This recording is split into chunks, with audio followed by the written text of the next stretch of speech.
สบายดีพ่อแม่พี่น้องฟังลาวฟังไทยทั้งในและก็ต่างประเทศเนาะตอนนี้มา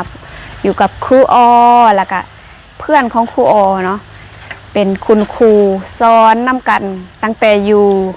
มอซ่อปุงลาดเนาะแล้วก็ครูอก็แยกไปซ่อนอยู่อีกโซ่โรงเรียนแล้วก็มาซ่อนอยู่นี้นะโรงเรียนแห่งนี้เป็นโรงเรียน1โซ่น้ำยาว3น้ำปุกซี่โรงเรียนนี้แล้วแม่พิน เนาะก็ซ่อนอยู่โรงเรียนนี้เนาะแล้วปีทำอิฐที่ว่าครูโอกับแนะนำตัวก่อนค่ะสบายดีกล้องก่อนนะคะสบายดีซื้ออะไรคะคันพินเด้อซื้อคันพินเด้อทุกคน อาจารย์คันพินหรือว่าคุณครูคันพินเนาะเศร้าครูคันพินเป็นกำลังจืนกล้วยเดี๋ยวครูจะให้ทุกคนเบิ่งกล้วยจืนแล้วก็เบิ่งส่วนพักว่าอยู่นี้ครูคันพินเพิ่นเฮ็ดหยังเนาะอยู่หอพักครูอยู่พุ่นกับปลูกพักแต่พักบ่งามทุกคน อยู่นี่ยังงามหน่อยนึงเอามาเว้าต่อนั้นเมื่อกี้หน่อยนึงเนาะคือครูกับครูคันพินซ่อนน้ำกันตอนอยู่โรงเรียนปุ้งลาดเนาะแม่พินซ่อนน้ำกันอยู่โรงเรียนปุ้งลาดแต่จักปีแล้วบ่ได้รัดนะหลายปีครูใน5ปีแม่พินนี่3-4 ปีติบ่ค่อยปีเดียวเอ้าปีเดียวได้นั่นแหละสปีที่2เราได้โอ้แม่นโอ้ แม่พินเนาะอาจารย์นี่ติดปากแล้วเคยแบบแม่พิน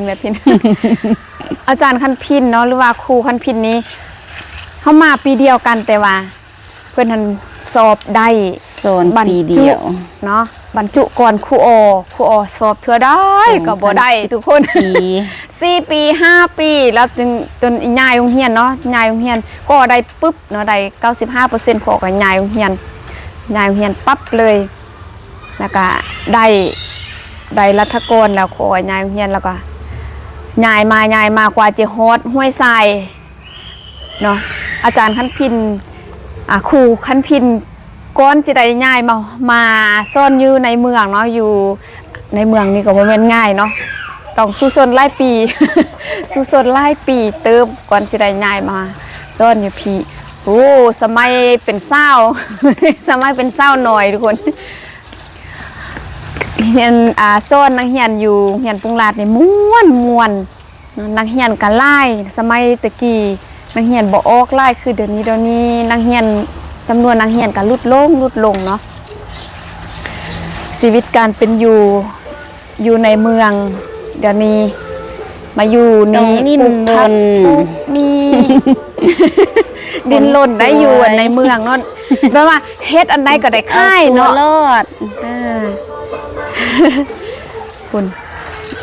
ไปเดี๋ยวไปเบิ่งกล้วยจืนก่อนหลังจากกลับมาไทยครูตัดผมทุกคนผมน้อยผมล้น เมื่อกี้ลืมโชว์ผมให้เบิ่งคุณอันนี้คือกล้วยจืนกล้วยทุกคนเคยกล้วยทอดภาษาไทยคนอื่นว่ากล้วยทอดเนาะอาจารย์แม่พินกล้วยทอดแม่เองแม่พินคุณเสียง กล้วยซาบนะเขาว่าอันนี้จืนแบบบ่ใส่ยังเลยใส่แต่น้ำมันเนาะแม่ใส่แต่น้ำมันอย่างเดียวน่ากินมาอุดหนุนเด้อทุกคนผู้ใดอยากได้เอาไปผู้ใดอยากได้เอาไปปลูกเอาไปปลูกว่าซั่น เอาไปค่ายเนาะติดต่อมาได้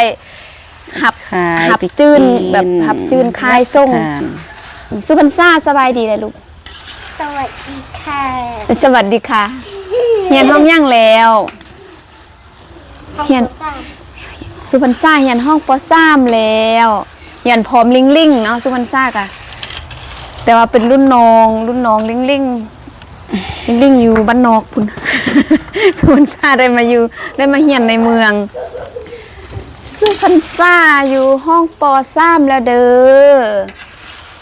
นี่เราจะอยู่หอพักครูขั้นพินมายายมาซ่อดินได้ซ่องอะไรปีปลายเนาะแมนอันนี้เทอมที่2ปีที่2ปีที่2 เทอม3 โศกเฮียนที่สอง แม่นโซเฮียนที่2พุ่นจื้อนั่งแต่กี้พุ่นเมื่อกี้ว่าสิถ่ายแต่ว่าบ่ทันได้มาถ่ายใส่ใบเตยให้มันหอมทุกคนมาแซ่บมาแซ่บจืนแล้วก็ส่งค่ายต่อนี่เบิ่งสวนผักเพิ่นมีสวนผักสุพรรณษาฮดผักแล้วอุ่นหอมกับงามนี่ผู้ใดอยากได้อันมักเพชรขี้นูติดต่อได้เด้อ ค่ายอันหน่วย หน่วยละกีบ หน่วยละ1กี เห็น บ มีบักหลาย2ต้น พุ่นทางพุ่นกับแมนอยู่ทางพุ่นกับมี 2ต้น เสียดายอันต้นมะฮุ่งนี่นะ แดง ทุกคนมันเป็นพยาธิ เขาเอิ้นว่าอย่างแมงเข้าน่ะเพี้ยเนาะ ๆ เพี้ยกินมันเพี้ยดูคือขอปลูกพักอยู่ส่วนหันคือกันบ้าเต็มแต่เพี้ย เพียแดง มีกินตีดนี่มาเบิ่งวิธีจืนกล้วยเป็นใส่ทงมือเขาเอิ้นว่าทงมือทงตีนแต่ว่าภาษาไทยเขาเอิ้นว่าสุภาษาฮู้บ่ภาษาไทยเขาเอิ้นว่าหยังทงมือคิด ถุง ทงตีนว่าอะไร เท้า ถุงเท้าโอ้เก่ง ถุงเท้าทงมือเด้บ่ฮู้ทงมือบ่แม่นเขาก็ว่าถุงมือบ่ ถุงมือคือกัน นี่ คำบ่ มานำเอาลูกตี บีมพอมานำแล้วบีมบ่ดึงแม่ก็มานำอีก มาสองหาลูก ไส้เดียว ไปกินพัก นี่พักอันนี้นะอยู่บ้านเขาเอิ้นมา มือ พักเพชรเนอแม่พี่เนาะพักเพชรคือมีอีกซื้อหนึ่งป่ะ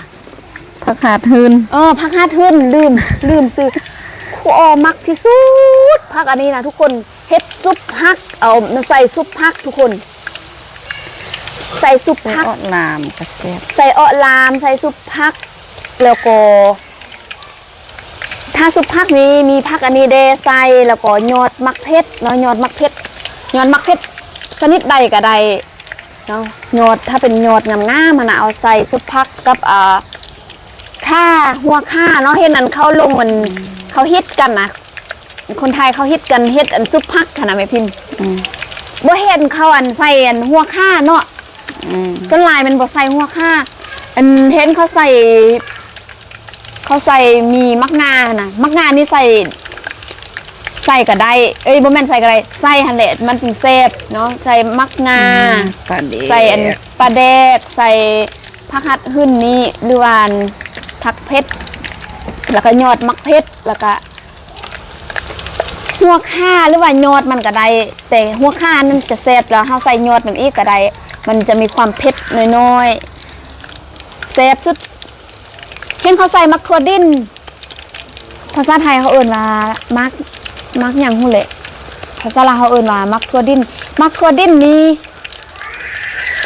ใส่ก็ได้บ่ใส่ก็ได้เนาะแม่พินท้าวใส่มักงาแล้ว ใส่ นะ งาแล้วก็ไปใส่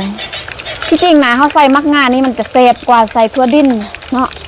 แต่ถ้าบ่มีมักงาเขาใส่ถั่วดิ้นก็ได้เนาะนี่มีผักนี่จะให้เบิ่งหัวข่านี่อันนี้แหละทุกคนมีว่าเขาขุดเอาหัวมันแล้วก็เอาหัวมันแล้วก็เอามาตำหรือว่าซอยๆแล้วก็ตำให้มันมุนแล้วก็ใส่ซุปผักหรือว่าเขาจะเอายอดมันก็ได้นี่ยอดมันอันนี้กำลังออกแต่ถ้ามันยอดนี่ยอดแบบนี้เนาะแล้วมันจะมีของกินนะต้มกินกับเซฟยอดมันนี่นี่อยู่หอพักนี่สวิตหอพักลองว่าใส่ชีวิตหอพักอีกครั้งหนึ่งเพิ่นว่าครูอ๋อนี่ตั้งแต่ โรงเรียนเข้าเรียน มัธยมพุ่นแล้วอยู่แต่หอพักจนไปเรียนต่อครูก็อยู่หอพักมาสอนก็อยู่หอพัก มัธยมเจ้าเขาอยู่ซะ อยู่บ้านปุ้ง อืม อ แส ยู่ ดงว่าบ่ได้อยู่บ้านเลยเนาะ แม่นบ่ได้อยู่บ้านเลยนะค่อยน่ะเล่ร่อนบ้านเฮือนบ่มีเลย นี่แหละชีวิตทุกคนเอ้ยเนาะฟังไทยสร้างก็ได้เด้อ ฟังไทยสร้างก็ได้เด้อแท้ๆก็เนาะ กล้วยทอด ทอดแบบลาวๆใส่อันแป้งซุปแป้งก็ได้เนาะแม่พิน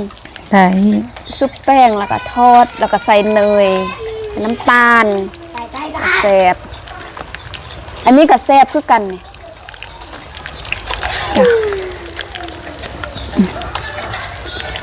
เมื่อกี้ก็ซิมเนี่ยทุกคนอย่าสิจับอันตัวได้คือจะแซ่บๆอะนะ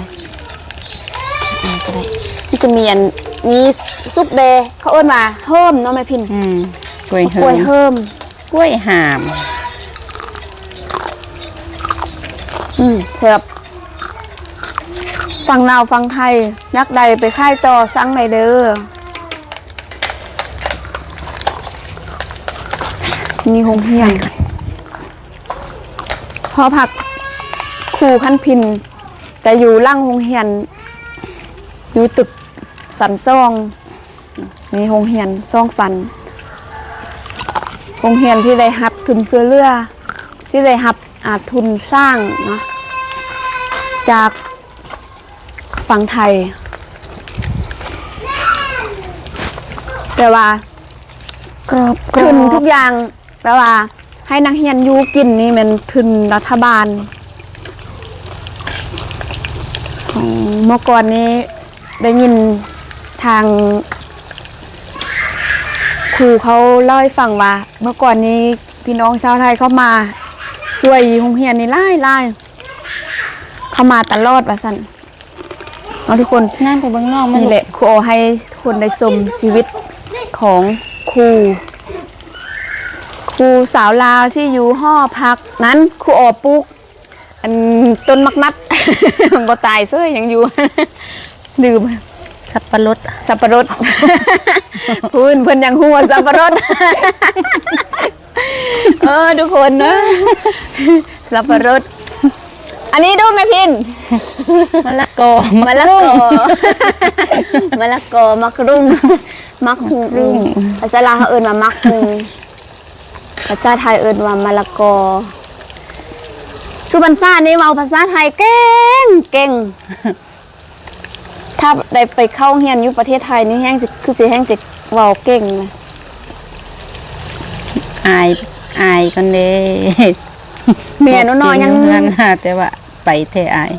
ยังขี้อาย เวลาให้เว้านี่ยังอายอยู่